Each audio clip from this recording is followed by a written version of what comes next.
And welcome to Tomorrow. My name is Jamie Higginbotham. I'm joined by whoa, and now I'm, right as I'm going into who we're introducing, I get to go full screen. I'm joined by a Mike, a Ryan, and a Dada. And we're going to have a interesting show for you today because as we were doing the show pre-production, I came in here and at the 11th hour completely nuked the entire show. So whatever thumbnail we have and whatever description we have for the show, I probably just ruined it. So whatever you were expecting before, I think we're going to have to go back after the show and change the thumbnail and the description. It was a good conversation though, right guys? Like I feel like we'll hopefully have a better show on the other end of this. We'll see. You guys can judge us in the comments. Let us know how we did. We'll catch it in post. It's fine. Yeah. Post of the live show? I'm not sure. We do recut the show. So, all right, let's go ahead and get started. There was a little bit of back and forth as to what we wanted to talk about today because, we've been talking a lot about, there's just been a lot of politics up at station and there's just been a whole bunch of just weird stuff happening in aerospace. I thought it might be kind of nice to maybe do a forward look to the future and our Airavail gave a $10 super chat, which is the other week someone was saying we need a new name for a rocket bigger than super heavy lift. I heard someone on a particular on a podcast referred to Starship as Sequoia size, so I may suggest Sequoia. I like that. That's actually fun. That's pretty cool. And actually, Airavail, you got kind of to the main topic today, which is we're kind of talking about what we need to do to get to the stars, which is a little bit of all of these little detail things of what it's going to take. Because we focus so much time and energy on these rockets, right? Like you've got Starship, you've got New Glenn, you've got Sierra Nevada has Dream Chaser, which is, originally designed for humans. We've got the Orion spacecraft, the Space Launch. We spend all of this time on these systems, but who's really spending time on all of the things necessary to make that go? And how many of these systems do we actually need? Do we need the Space Launch System? Do we need Starship in addition to Space Launch System, in addition to New Glenn, in addition to Dream Chaser, in addition to whatever's Rocket Lab's working on? Which, by the way, what are they working on? So I think that's kind of the main, with regards to humans in space. So I think that's the main topic today is all of those things, but hopefully in a fun way. Let's stop talking about the weird politics up in space. Let's stop talking about the depressing stuff. Let's start talking towards okay, cool. All of that's going on, but what's it actually going to take for us to set up a colony on the moon, for us to set up a colony on Mars? Obviously, we need a rocket. And so let's start with the rocket. Here's one way I would look at this. Ford makes truck bodies, and there are companies that make campers or limousines or whatever that go on top of that. Or you can take a Sprinter van and make a camper out of it. So you're not making the actual car, but you're making the box that you live in, which includes your bed and your cabinets and your kitchen and your stove and your entertainment and slide outs if you want to be fancy so that you can entertain guests and make it feel like home. Who's the Winnebago? who's the upfitter that's taking this empty shell of a rocket that is currently only suitable for payload and making it livable? Mm-hmm. We focus so much on the rockets because it's the thing that enables everything else. And they're cool. And they're come cool. on, man. They're cool. Fire. Yeah. Fire. Come on. Yeah. They're super cool, and it's the thing that enables everything else. And I think we don't focus enough on the everything else part of it, especially when it comes to just understanding how all of that works. And we do get hung up on a lot on the rocketry part of it, but the everything else is cool. It's why we're focusing so much on the rockets, is because of the different space probes, the different experiments that you can do, sending humans to different destinations, whether it be into Earth orbit, to the space station, or eventually to the moon, to Mars and beyond. It's pretty incredible. And I really like that analogy that you just brought up, Dada, of who's going to be the Winnebago.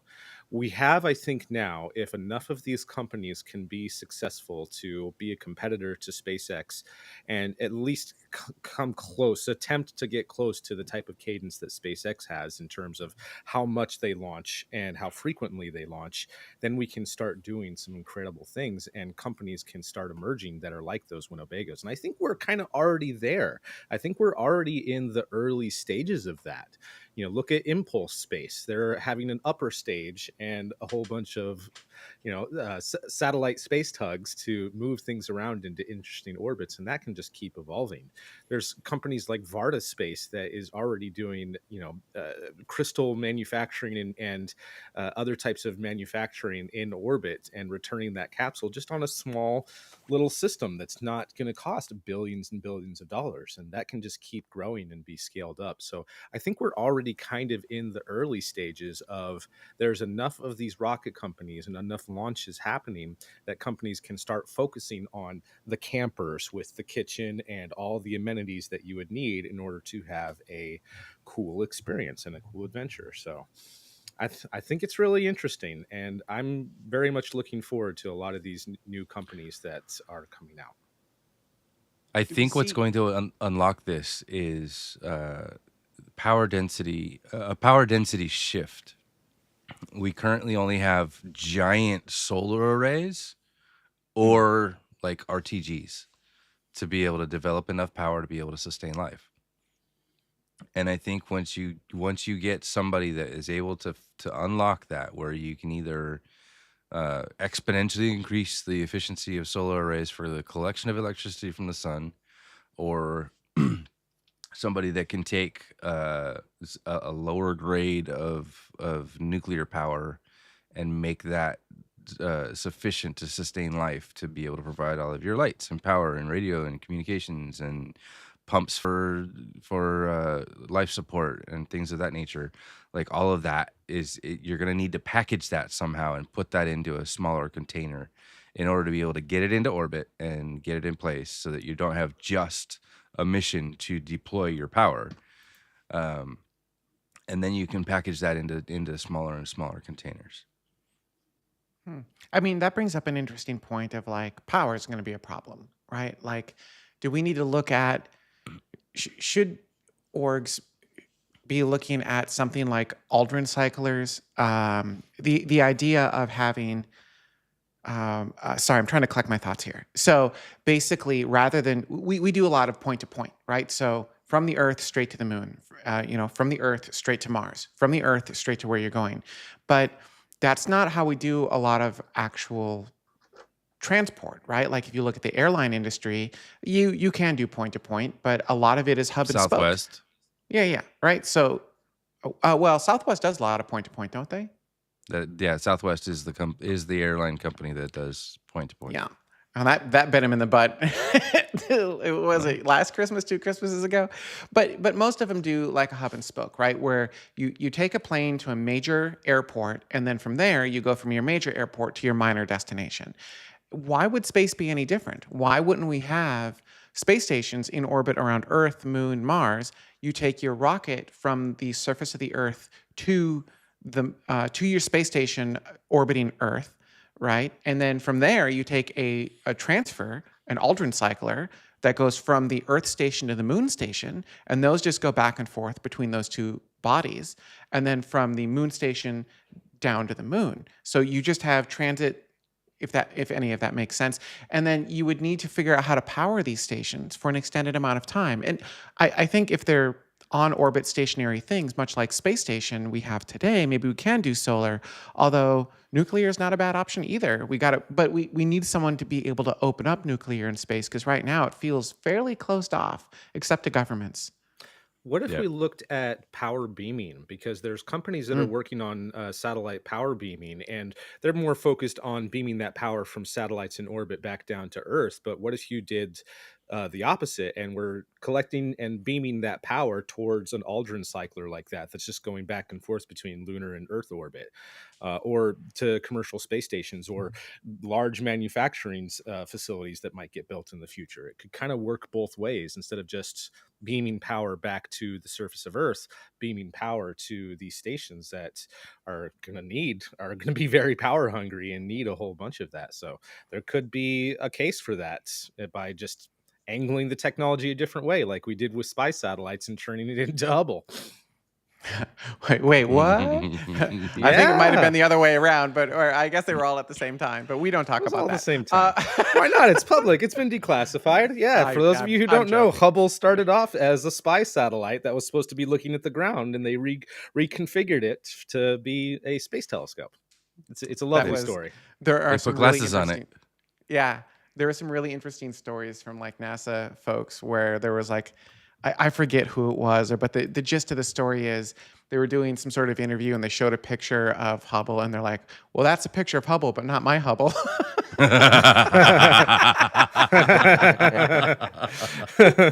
I got it kind of wrong, but that was the general gist of it. So there have been some pretty good comments that we've kind of gone over here. So let's see here.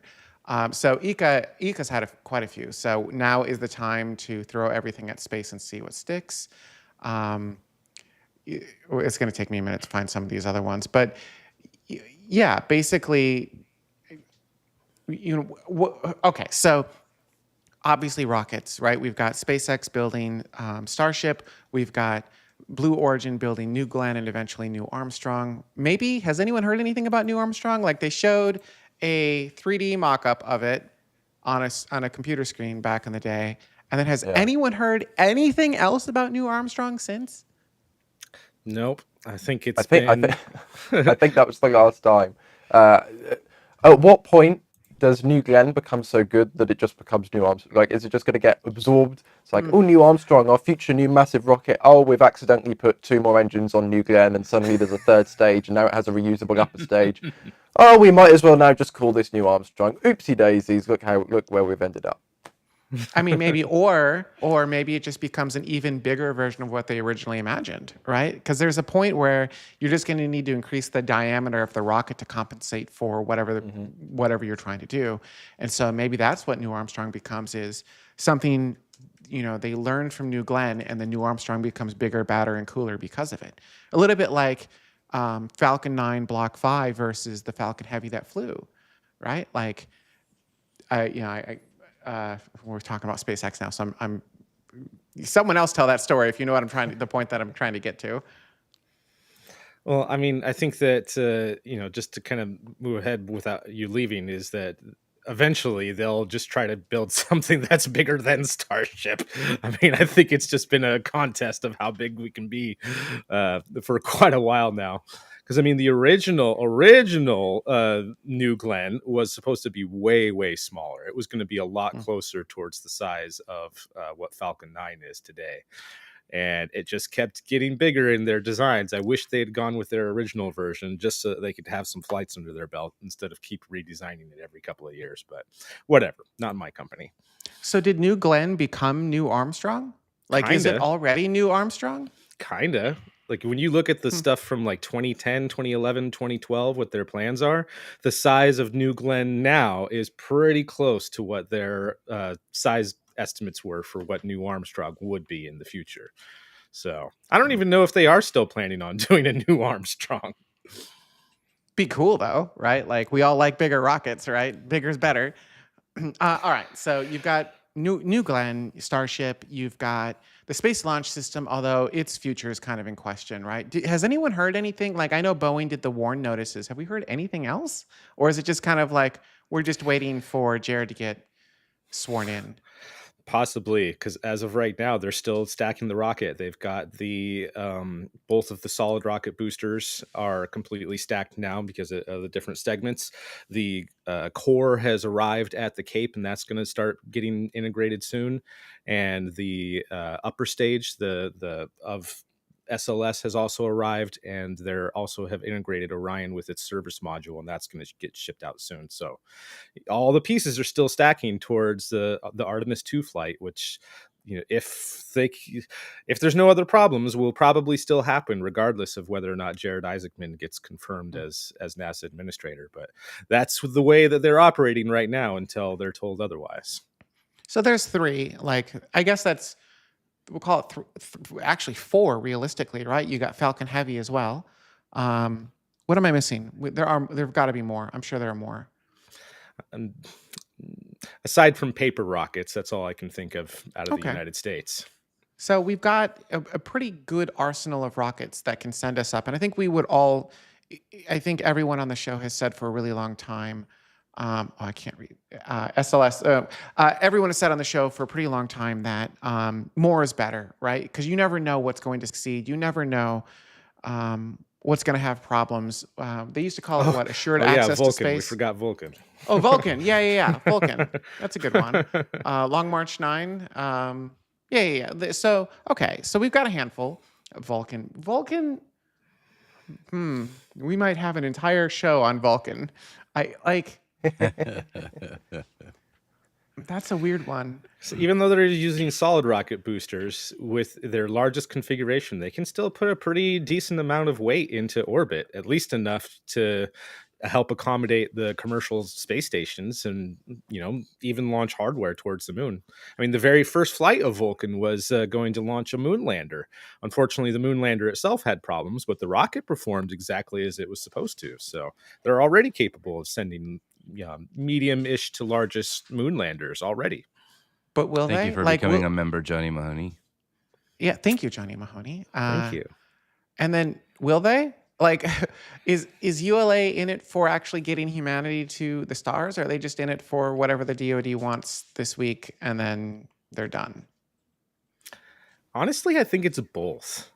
Like, I think the people at ULA do want to do it, but they are beholden to their parent companies, Lockheed and Boeing. And Lockheed and Boeing are the opposite. What does the DoD want this week? Instead of, there's no way that we're going to fund $2 billion for some experimental, reusable upper stage. Are you crazy? Not unless the DoD wants it or NASA wants it. We're not spending our money for that.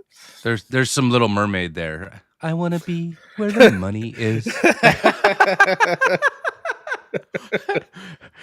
Dada, I think you just created the world's shortest short. We're going to pull out just that and post to that just that. Okay, so we've got several different launchers, and I feel like, before we move off of launchers and on to like what else we need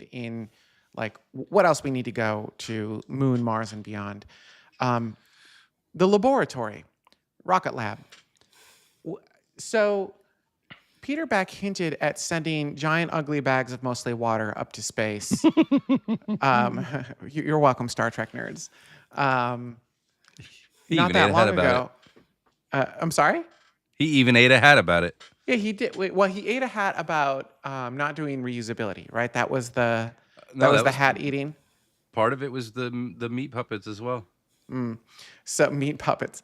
So or meat popsicles. I guess do we know anything about what they're doing with regards to sending humans to space? Like, I see a bunch about their sci-fi looking clammy strange what is it, Stranger Things rocket, the hungry hippo fairing. Yeah, but like, what about humans? They kind of a little bit like Neil Armstrong. They mentioned it once, and then it kind of went right, then it kind of went poof. Yeah, well, the last thing I remember seeing is at a investor presentation, like however many quarters ago, and it's like this big render of this huge capsule that looks a bit like Dragon, and it says, "Nothing is confirmed yet, but we're looking into it." And then that was it, and then we moved straight on to whatever else financials they wanted to talk about. See, that's the thing, though. It's like in all these companies, all the things that we've talked about, all of the money is in making the truck. It is for now. So is that where the money's actually going to be, though? Because like when you look at something like Amazon, the irony, the money isn't in the delivery service. The money is in the warehousing and execution, right? It's the whole system. The savings is in the delivery service. That's fair. I mean, maybe that's why we have blue, right? Because like if they've got actually, let's start with blue, right? Because they have a vision for doing cislunar economy, and they're working on landers and I assume habitation systems and all of the things. But like, who else is? Let's just say that we had multiple rockets tomorrow that could send humans to the moon. Then what? Yeah. Right? How do we make it so it's not a repeat of the Apollo program? Apollo was great. Don't get me wrong. Like, not knocking on Apollo. Apollo did the impossible, but they went, they stayed for a couple days, they came home. But that's not really us creating a cislunar economy. That is Look, us going and brought a staying for a rock. few days. Yeah, exactly. Right. It's going to be a very epic rock that you're going to get a lot of money for, but like that We want novelty it. wears off. We want it to keep going. We want it to start off as Antarctica-style research stations that expand into a facility that is manufacturing stuff and creating an economy for itself. And I still believe that the biggest moneymaker for a lunar facility is fuel, is just being able to make fuel and be able to deliver that to a depot and keep not just the cislunar, but all of the beyond stuff going, be able to refuel for stuff heading to Mars or the asteroid belt or even further out. So then the economy of tomorrow is water? Kinda. Water wars, are you ready? Water world. But other than blue, who's working on things for space, right? So Dada brought up power earlier. That's going to be a problem, especially on Mars, right? We want to send humanity to Mars. We want to be living and working on Mars. We're going to need power generation. And this is where photovoltaics, solar power, not super great. This is where you're going to want nuclear, right? You're going or to wind. Yeah, so they've got fast moving wind, but the atmosphere is so thin, I don't know how much it can actually do. Just need to optimize it. I mean, the JPL built a bloody helicopter to fly on Mars with a thin atmosphere, right? I would imagine generating lift is much more difficult than having a big windmill that just needs to spin a little bit. Unless It I'm might just- dramatically oversimplifying the engineering of how wind turbines work. It might just be me, but Ryan, I think you're having frequency problems In your audio. in your audio. Yeah, you sound like you're coming to us live from Mars. He is. I mean, maybe that works. Floating I guess wind turbines on Venus or even Jupiter's atmosphere? I don't know. I mean, maybe, but like you're going to need power generation at each one of the sites that you go to, right? So when you go to the moon, you're not going to ship power from Mars to the moon. You're probably not going to ship power from Earth to the moon, I assume. Like you got the sun right there, right? Like you're going to use photovoltaics, right? The sun is right there. But like, yeah, so I don't think beaming power is as viable as people might think. And there's a lot of danger in that. If anything gets in that path, it's instantly toasted. And in space, you can't just like make a keep out zone. You have to plan for that at the very inception of your mission. yeah, that's probably fair. So okay, so we're missing power, so we need power. We need habitation. There's at least 2 companies that are working on small truck container sized nuclear reactors. Yeah. One of them was from some ex-SpaceX engineers, actually. I think there were some principal engineers. They went and they're building a company that it's basically a C-van, a nuclear powered or a nuclear plant in a C-van sized vehicle. And a C-van will fit nicely inside a fairing of one of these gigalift rockets. I saw gigalift earlier in the chat and I stole it. I like the gigalift. So that works. That might be something. We need to be less afraid of nuclear going to space, though, because I think a lot of people are like, hey, what happens if this rocket blows up in the atmosphere? But I think the answer is not a lot, right? I mean, we've blown up nukes in the atmosphere before. It was only a problem for a couple of days. Oddly. Yeah, but that was actually, this would be contained, right? So even if you lost the rocket, it's not like a nuclear bomb. You've just lost the rocket and you've lost your fuel source. You're going to want to go find that fuel source, but that's containable, much more containable than I think other things. Everyone just gets afraid of nuclear, right? Like everyone's just, you hear nuclear, Well, and I mean, it's like silent, be scary fair, thing. to be fair, it silently kills people. So I don't think Yeah, the fear is unwarranted. sure. But Like it's but all I, around you. It's already all around you naturally. right. So are X-rays, and every time I pull out a piece of Scotch tape. But the you need to be able to mitigate the risk and show that you've mitigated the risk to satisfy the general public. And I don't think that's an impossible thing. I just think it's a difficult thing. I think that's fair. I think some of the public will just always be, some of the public will never be happy. Yeah, exactly. NIMBY, right? Dunham Not in my backyard. Bananas are radioactive, exactly, right? Like I think with proper education, we can get around our fear. Also, there are different ways to do nuclear in a way where it isn't this big, huge, dangerous thing. You know, you just got to be smart about it, right? Welcome back, Ryan. You want to do a comm check? Yeah, Space let's to see ground? if this works. I switched transmission. Nope. At least not for me. Nope. That's very Sorry. strange. Yeah, you Let sound. me refresh EVMux and see if it makes any difference. Sounds good. Back You're definitely to coming to Mars. us from Mars. All right. Lots of Ika signal, Ryan, coming up. Welcome to Ika the live says- show. Ika says cancer rates went up after the nuclear tests. The atmospheric tests. Yeah. I don't know don't that know. to be. I don't know how yeah. much, but I believe you. Yeah. I mean, I don't know that to be true, but it feels right in my gut check. The danger is real, and dependent is not as very scary. No, I'm not saying it's not dangerous. I'm saying that we go too far with we can never do it. We can never do anything. Like there are huge, amazing protections we can do, and also there are multiple forms of nuclear power. The power plants that we're used to. Oh man, we're getting way off the topic. So we'll loop back around to this. Focusing But, on the power a ones lot. we're used to. Yeah, the ones we're used to were designed kind of in a wartime era for war, and like because of that, they are actually more dangerous than a couple of other types of nuclear. We were getting way off topic. Let's spin this back around. So power is one of the things that we need to do off world, right? And that's going to be a big deal. How we solve that, I think, is going to depend on the planet or the off-world resource we're on. Although finding something that we can just rinse and repeat in every single location would be nice to do. And then now that Ryan is back, let's do a space to ground check with Ryan.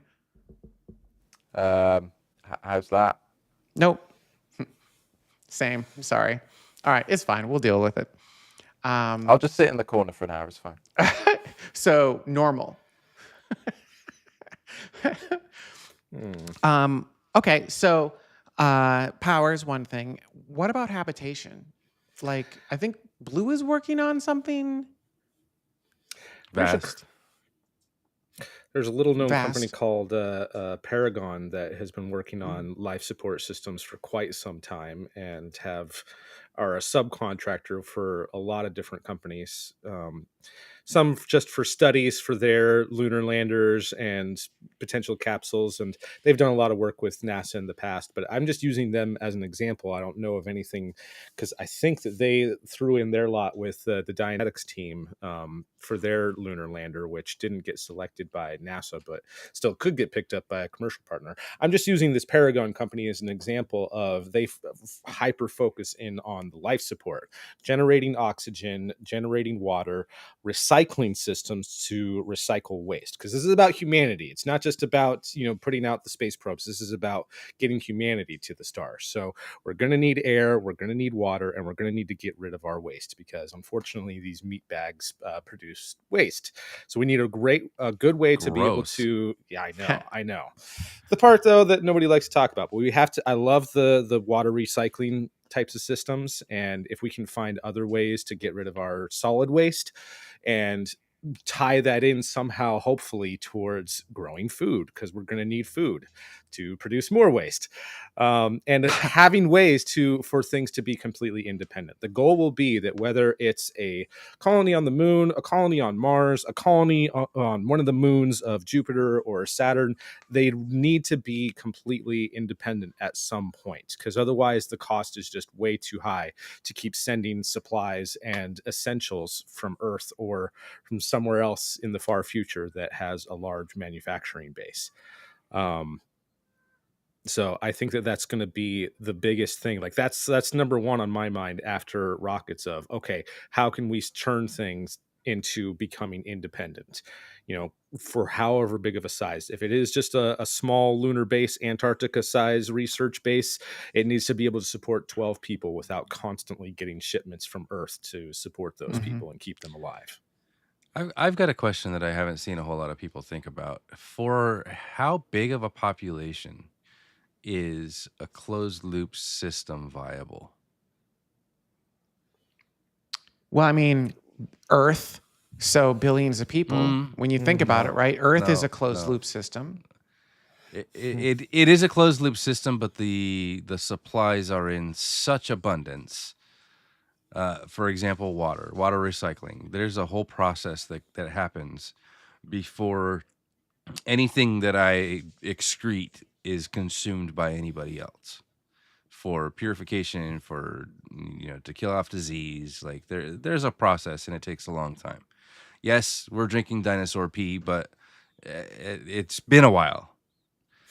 Not the conversation you guys thought you were having today, was it? Nope. So I think for that and for food, obviously you're not turning solid waste directly into food, but if you do go the Mark Watney route, you're using that to fertilize and grow your vegetables and whatever. But like for how big of a population is that kind of system viable without introducing, and on Earth we do have this, diseases that arise from smaller population in smaller populations without anybody getting sick. Like, how big is that? That's a great question. Also, so first off, unrelated, I think the new YouTube short we're going to deploy is just going to be a series of one-liners from Dutta with no context. It's just back to back to back to back in this single short. This week it's going to be Dutta disagrees. It's just going to be this. It's going to be epic. I'm telling you. Well, it's just going to be, yes, we're drinking dinosaur pee, and that's all you're going to hear before we move to the next clip. I think, Zach, if we can get that in work, I'm excited for this. Like just this episode alone is oh yeah, not even members. Just like this becomes widely available. I expect to see this. So that's. I was told once upon a time that I'm like a fortune cookie. Oh my goodness. Oh my gosh. Okay. The second thing is like I never really thought about waste because like that's going to be a problem at first because we don't have. So using the Earth as a closed loop system, the Earth is the ultimate recycler, right? It recycles all of its water. It recycles all of the waste. It's a system that drives onto itself, and we are not good at replicating that. We're not even close. I don't think we've cracked it yet. I don't think we have either, right? Like Biosphere 2, it had pretty serious issues, didn't it? Mm-hmm.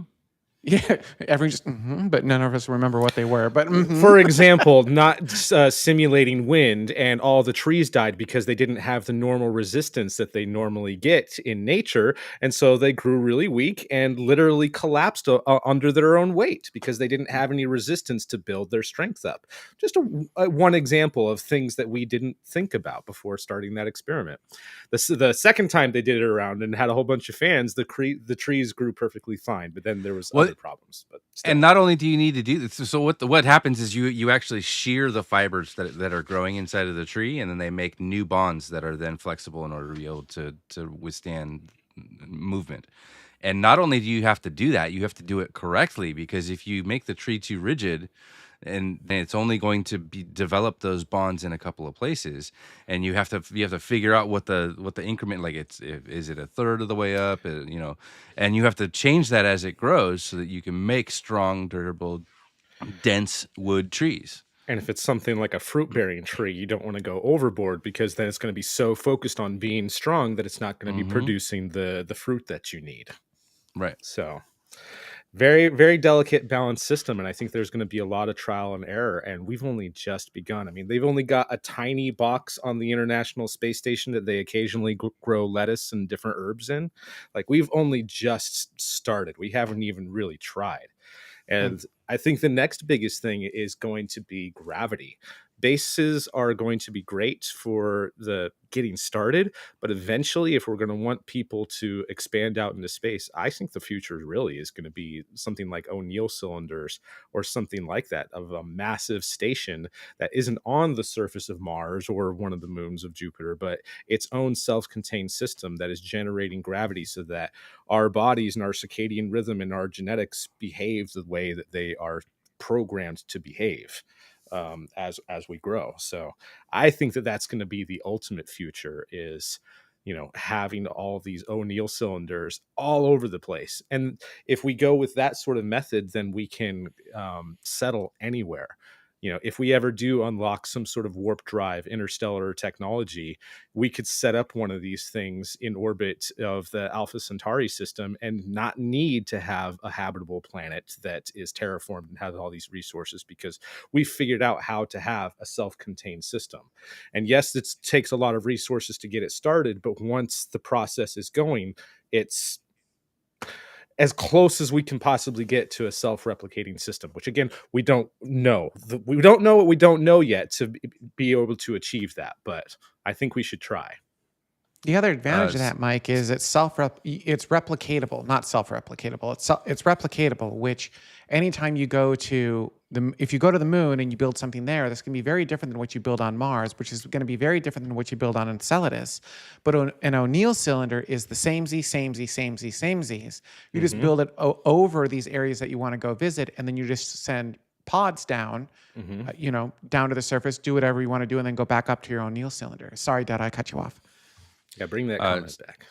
Someone Exchangeable says someone calculated it, and the minimal viable community size for genetics is around 100 people. Yeah, that's over the long term. So if you want, and this is like just enough to promote biodiversity, so you don't get a degradation with each successive generation into birth defects and things of that nature. So you need 100 if you want to send 100 people to Mars and say, okay, now you're a population, go be fruitful and multiply. It would be a minimum of 100 people. So you have to be able to support a community of 100 people and have them be a closed loop system. And Roger C says Antarctic bases are simulations. Yes, they are, but they also receive constant resupply. They are not a closed loop system. Biosphere 2 is designed to be closed loop, as I understand it, but it only had like 12 people in it or something. It was a really low number. Yeah. And they ran low on oxygen and started getting angry because of low O2. Yeah. Why are you so angry all the time? That's my normal state.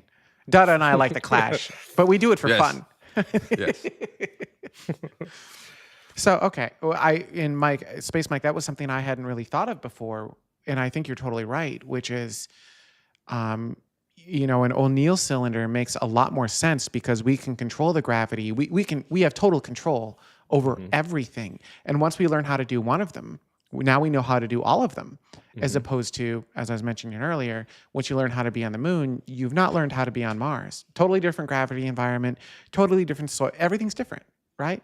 So being able to control all of the variables with an O'Neill cylinder might actually be the way we go about doing all of this. But now what we need to do is figure out how to do in-space assembly of massive structures. Yeah, we did a little bit with regards to space station, but I think this would be more than... This actually goes back to, we were talking about relativity not that long ago.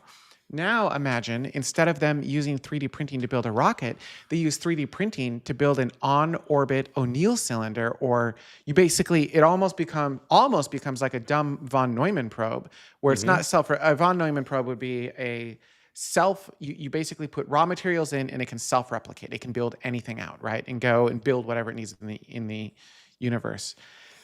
It wouldn't be that, but it'd be a step towards it. I think That'd so. be pretty cool. I would be careful bandying about the phrase that you think you've controlled nature.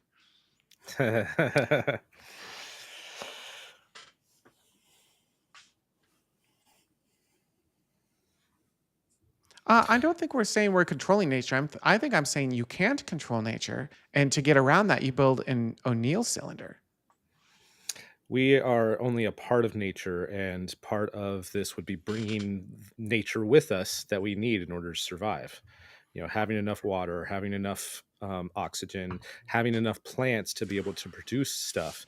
And I actually did see something in the comments about this of, yes, we can do with algae, and we can do stuff that can grow really well in microgravity where we don't have to worry about the strength of it as much to start with. But if we do get to the point where we're having, populations of over 100 that need to be supported, and we can't afford to be constantly sending them food, we do have to eventually expand out and have as much variety as possible. All things that we have to figure out. And I think that in the construction of this stuff, we're also in the early stages of that. There's companies that are experimenting with welding in space and cutting in space in order to salvage materials, because we've already got a serious amount of tonnage of refined metal already in orbit, which is right now super expensive to go to try to collect and process in any sort of way.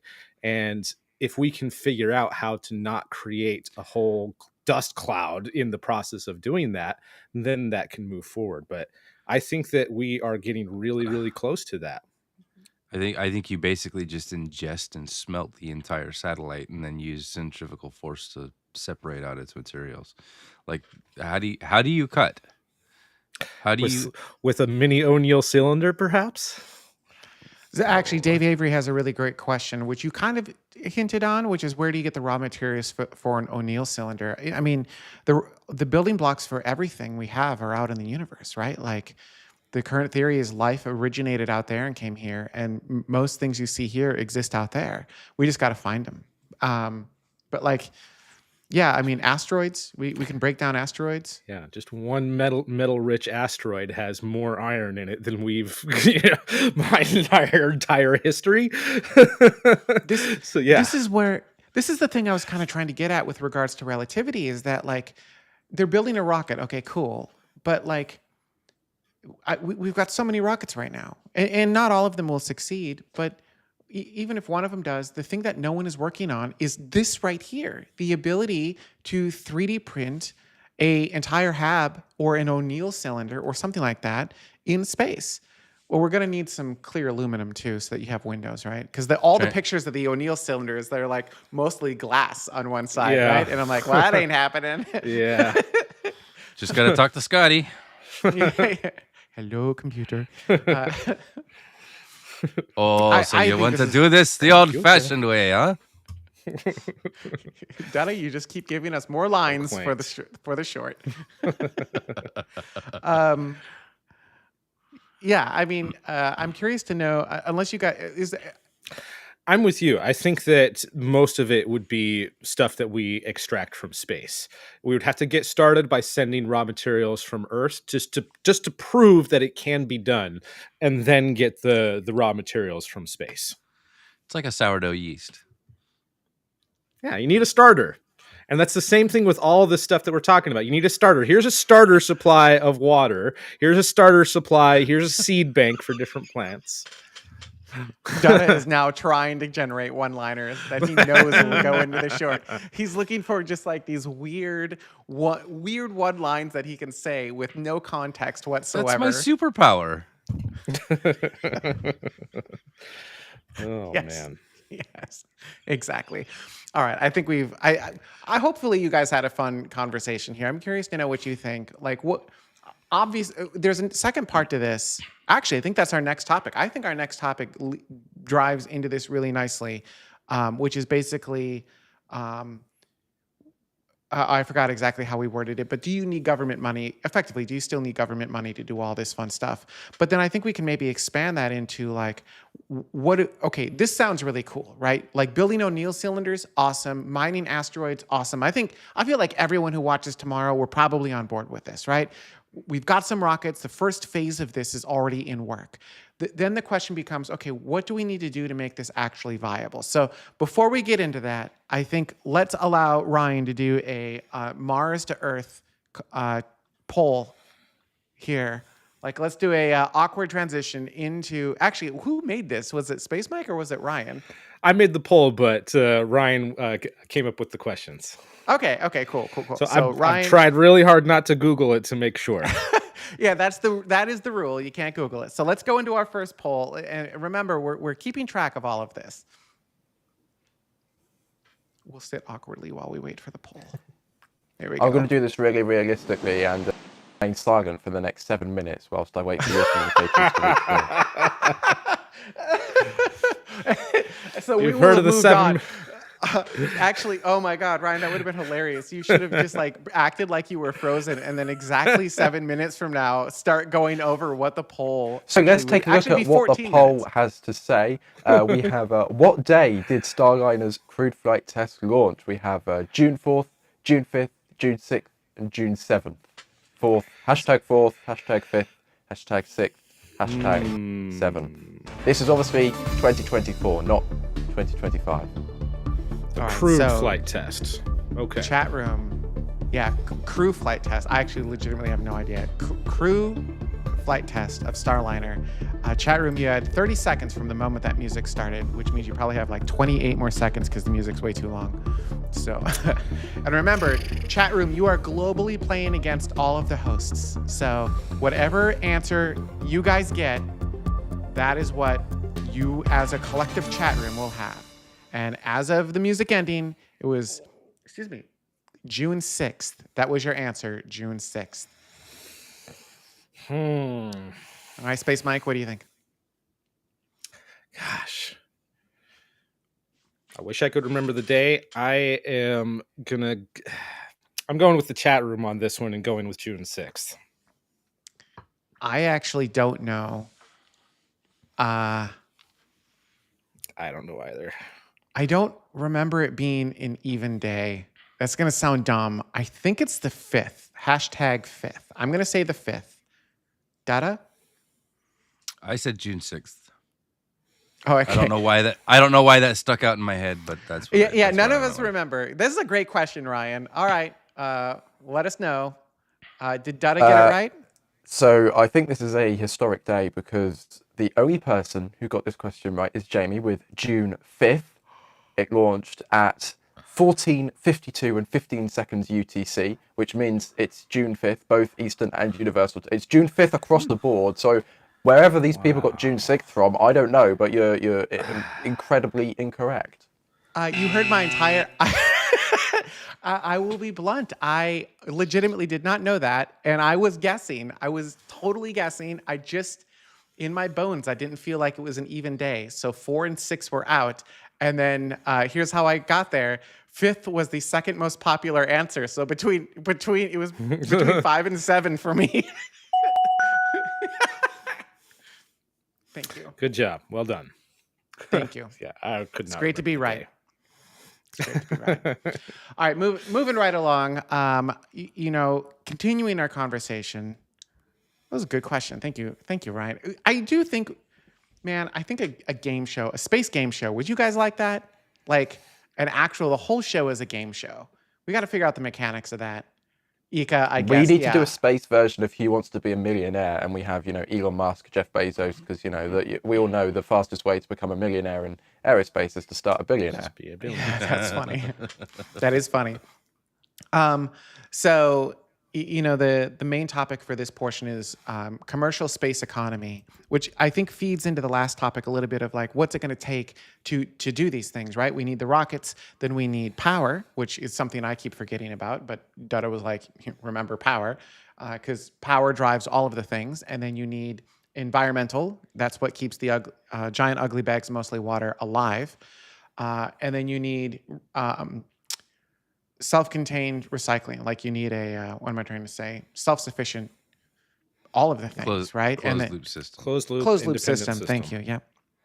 And then from there, likely on orbit manufacturing, right? So those are the things that I think the steps that we're going to need to do to make us a space-faring civilization. One where we're not just going to space to visit, but we're actively living in, one could argue we actively live and work on the International Space Station, but I mean en masse, more than a dozen people at a time. I mean bringing hundreds and then thousands and then millions and someday, hopefully in my lifetime, but probably not, billions of people into space to live and work up there.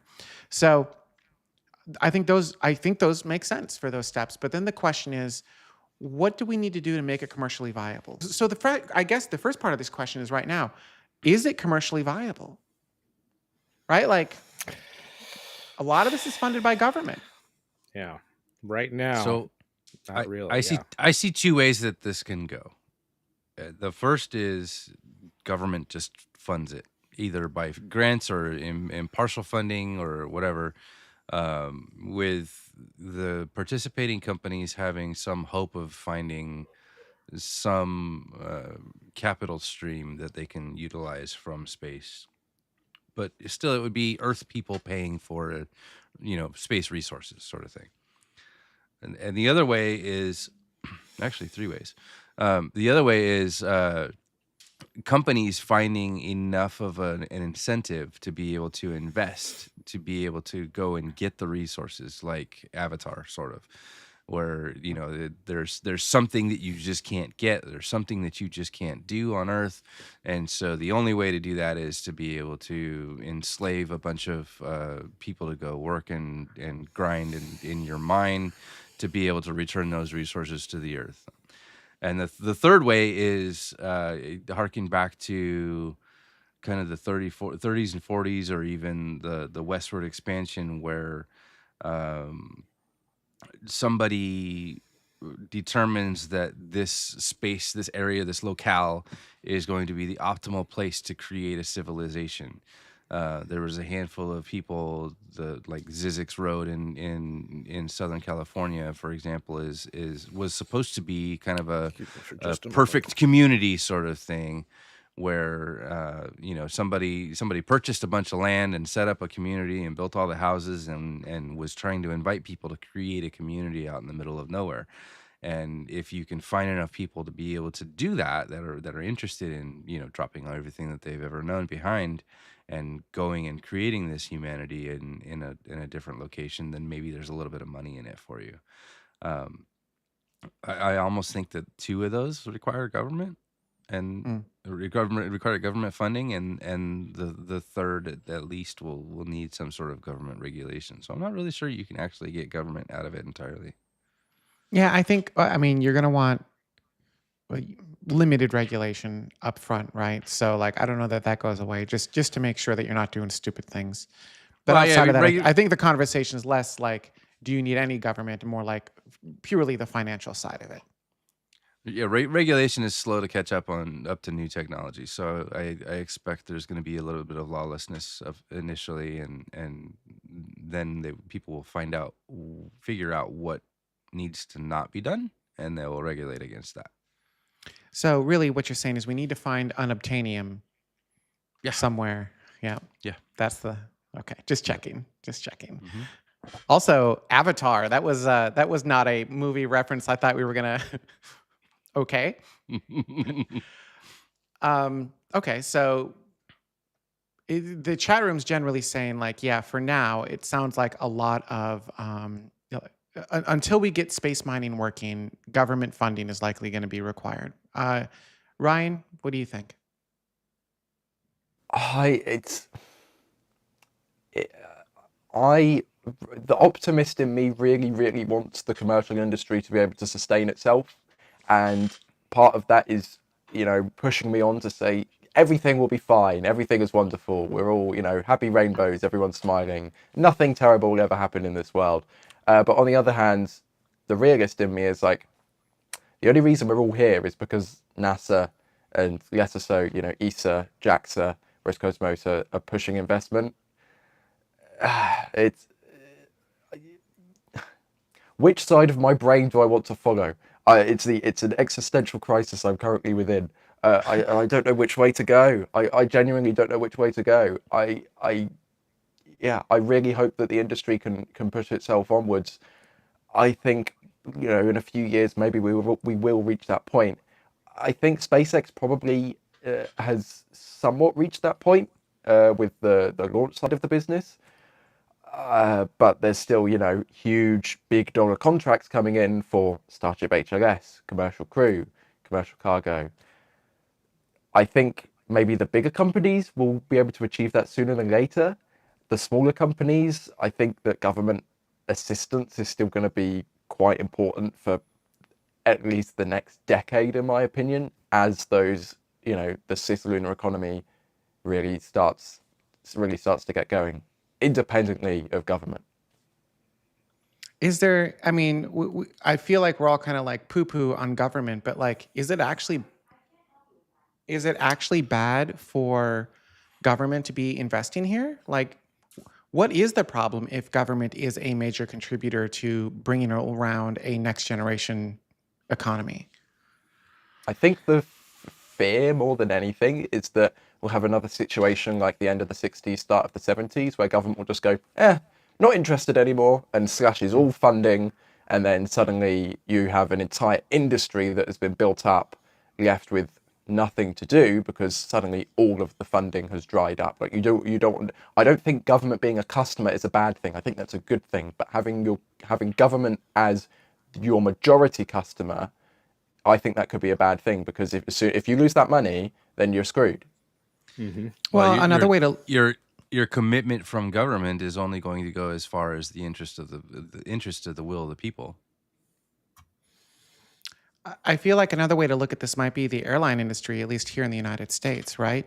Back in the day, the government, funded a good chunk of it, right? Like through the postal service. Like a lot of what we got from airlines was because the government was sending contracts out to keep these airline manufacturers in business.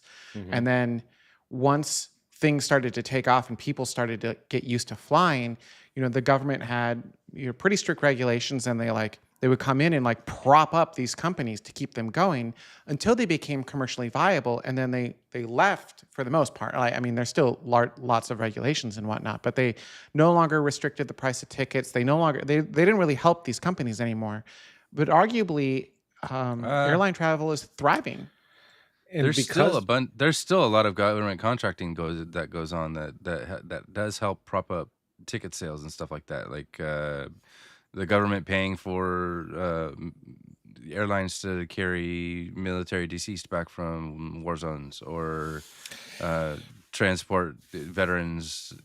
There's some funding that still goes on there. Beyond Sure, the but they're just a contracts, in the broader spectrum, they created a new industry that is building the GDP of their nation, and also something that they can collect sales tax on if you're a government that does that. So it's kind of an ongoing thing that is still beneficial far, far down the road, regardless of if there's contracts or not. And That only that's works something until MCRN decides that they want to be independent. and that's when the space wars happen. The water space wars happen, is when Mars declares independence.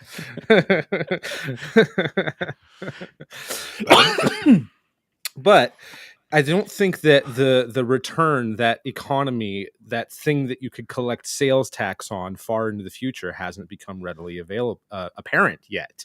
If someone had told me 10, 15 years ago that SpaceX's primary money would be because they're an internet company now, I would have laughed in their face. And so I think that is a really interesting way that they're still utilizing space technology to do this, but their biggest moneymaker now is through Starlink instead of through their government contracts, which are still worth billions of dollars. Don't get me wrong, but I think that it has finally tipped this year or last year where Starlink is bringing them in more money. And that sort of thing that isn't readily apparent needs to happen for space flight, and something within the whether it's cislunar economy, just the space economy in general, to have that business, that new industry that creates value for everyone involved in it. I don't know Tell me what the that's answer to that is yet. tell me that's not a snake eating its own tail, though. What do you mean? SpaceX's survival is dependent on SpaceX's survival. I'm not sure how you got there. SpaceX's survival, I mean, Their biggest customer is themselves. How is that generating them any money? well, it's not that it's themselves. It's that their customer is now over 5 million people who are using their satellite internet service. So it's a wider service that is available to the general public. It's something that, I mean, I get what you're saying of SpaceX is their own customer because they're launching the satellites that are providing this, but it's all the people paying for that service month after month that is bringing in the revenue for them. Right, but it's the launch cadence and the demand for launching satellites is currently initially driven by establishing that cloud network. And once you have that cloud network, yes, there will be a number of flights that are required in order to be able to sustain and replace outgoing satellites, but you can only grow that cloud to be so big. So that's going to tail off at some point. On Earth. How is that? Well, yeah, but you don't have internet requirements on other planets, the moon, Mars, etc. yet. Not yet. First, So, you yeah, got to get 100 genetically diverse people in the space and have a closed loop system. Like that's the first part of the show. Problems The first part of the show. Problems waiting down the road. Yeah. And then actually, I think that's, I feel like we're winding down here a little bit, but I guess that's the last question to all the hosts here and to the chat room, which is, we talked about in the beginning, kind of what we're going to need to do to get humanity into space. And then we talked a little bit. I feel like we could spend a lot more time maybe on this particular topic on a future show, but like, is this viable on its own? But then the next question becomes, will we actually make it there? Right? Like, there is a world where I think it was Ika, someone basically said it's going to be a billionaire that gets us there. And, that's another good one, which is, will it be a Star Trek future or an Expanse future? But also, it's most likely going to be a billionaire that gets us into a cislunar economy or Martian, or, just humans living and working in space. But only, like, there's a this is going to get political, so I won't go there. But like, yeah. As long as it's not a Dune economy. One Star Trek, not Dune. Yeah, Star Trek, not Dune. I guess in the comments, like, let us know. Do you think we'll actually get there? Do you think that humanity will get out and start living and working in space above and beyond just the space station, like living and working around the moon, around Mars? Do you think this is going to happen in the next, we'll say, 20 years? So leave your comments live. Also leave them down below. But then let me go around the room really quick. Mike, what do you think? Do you think next 20 years? Yeah, you're right. Maybe not like thousands of people, but like hundreds of people instead of tens of people. In the next 20 years? Yeah. I mean, trying to be optimistic. A lot can happen in 20 years, but I think that we will maybe get to the first 100 in 20 years. And that's me trying not to be overly optimistic, but that's still being optimistic, assuming that there's a bunch of commercial space stations and other projects going on. But I think in 20 years, we will maybe get to 100 people in space at the same time. And I think that a lot of the technologies that we've been talking about, there will have been a lot more demonstrations to prove that not only will this stuff work, but it can be scaled up to start doing these bigger and bigger projects and structures. Whether or not it's gotten started, I don't know. It seems to me like the people who are best in a position to fund this sort of thing themselves are either hyper focused on the surface of Mars or hyper focused on some sort of lunar economy. and aren't necessarily thinking about these sort of, O'Neill cylinder spinning space stations anywhere in space, basically, that could support tens of thousands or millions of people. But I Maybe think Eric Schmidt bought Relativity. that's true. Eric Schmidt did buy Relativity. He Just might have saying. those. Yeah, good point. Him entering this whole thing changes quite a lot of stuff. For the better, potentially, right? Like, money matters. Like it or not, money matters. And so, Let's you get our need the pitch ability together. Yeah. Like, I don't know if he knows what he has, but I think he's got something special there. Like really, really special. Not the rocket side, whatever. It's the 3D printing side. That's the magic, in my opinion. Ryan, what do you think? Very interesting. If we're not, if we don't have a self-sustaining lunar economy with people working and doing science and all of that stuff around the moon, on the moon by 20 years time, I won't be sad. I'll just be very disappointed.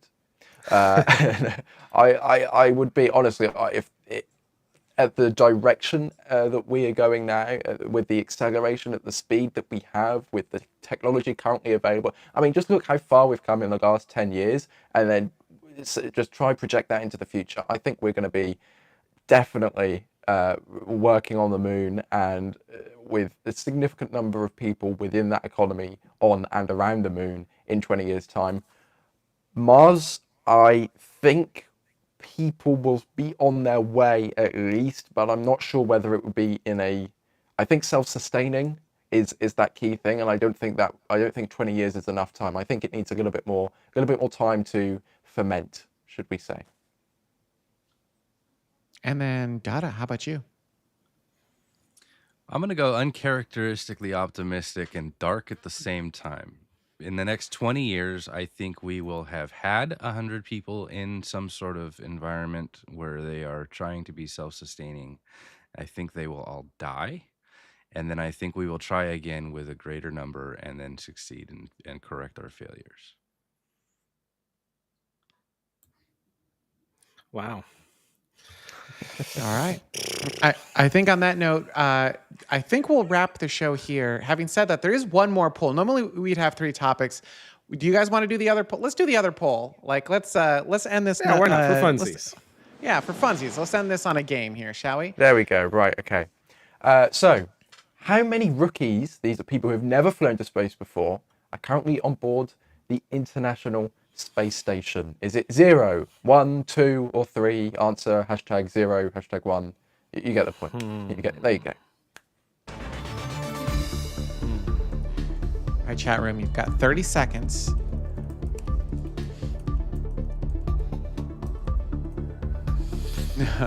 Whoa.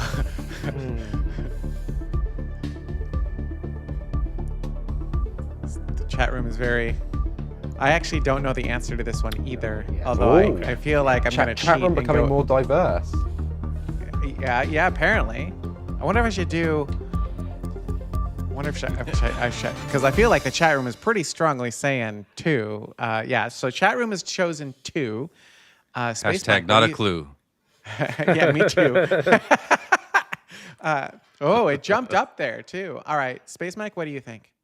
I think the chat room is correct. I think that it's currently 2. I was gonna say 0 because technically, once you get to space, you're no longer a rookie. But hang on, that's not my actual answer. I was going to say 0 because technically, no. But my actual answer is going to be 3 because I'm not actually sure and I'm just guessing. Okay. Dada? I said 2. Okay. I have no reason behind it. I just said 2. Ryan, what's the answer? Or yeah. The correct answer is indeed 2, with Roscosmos's Kirill Peskov and NASA's Nicole Ayers, who launched on Crew 10. Everyone else has flown to space at least once before. So there you go. So that is well done to Mike and the chat room for getting that one correct. The only one I wasn't sure about is the Soyuz crew. They've got Alexei Ovchinin, who's obviously a veteran. We've got Don Pettit, who's obviously a veteran. The only one I wasn't sure about was Ivan Wagner, but I'm pretty sure that he's been before. I couldn't remember if this was his first flight or not. And Zach, were you able to update the final count? Give me a thumbs up or a thumbs down. In the thumbs up. All right, there we go. Here we go. Right. So final count. Chat room. You're catching up. Chat room. You got 7. Jared wasn't here today, so he did not have an opportunity to catch up. Although he is still in the lead. Space Mike, you're catching up there too. Actually, so Jared is number 1. Space Mike has 2nd place. Chat is in 3rd place. Dada, you're doing better, but that's because you're here now with 5. And I, still a giant goose egg for me. I'll get there. I'll get there eventually. I believe in myself. I do believe in me. We'll get there. Someday. I know I'll get one of these questions someday. Someday I'll get it right. On that note, I'd like to thank everyone so much for watching. And of course, to all of the members of Tomorrow who helped to make this specific episode happen. You are the ones who help this go week after week, month after month. And I also want to call out some of the new or repeat members who have joined. Jonathan Tucker, Hugh Photographer, Joel Corley, Liam Atkins, Philip Jacobs, Jamie Grover, Chibi, Mike A., Emma Stark, and Fred Gestalt, I think is how you say that. So thank you to all of those members. Also, to everyone, we actually had a couple of people give membership super chats, and I want to call them out as well. We had... Thanks very much to Dave Avery and to Sakura's Light. Yep. Sakura's Light and Dave Avery. And then again, Johnny Mahoney resubscribed as well. So thank you everyone for being a member of Tomorrow, helping to make these shows go. Ad revenue doesn't really do anything for the shows. So we completely and totally rely on you. And that's what allows us to do this each week. These shows do take time. They are... they're difficult, they're expensive, and thank you all to helping to make this go. Hopefully you enjoyed the show. Leave your comments below. And on that note, for all of you members, we'll see you in just a few minutes over in the member show. Thanks so much. Thank you.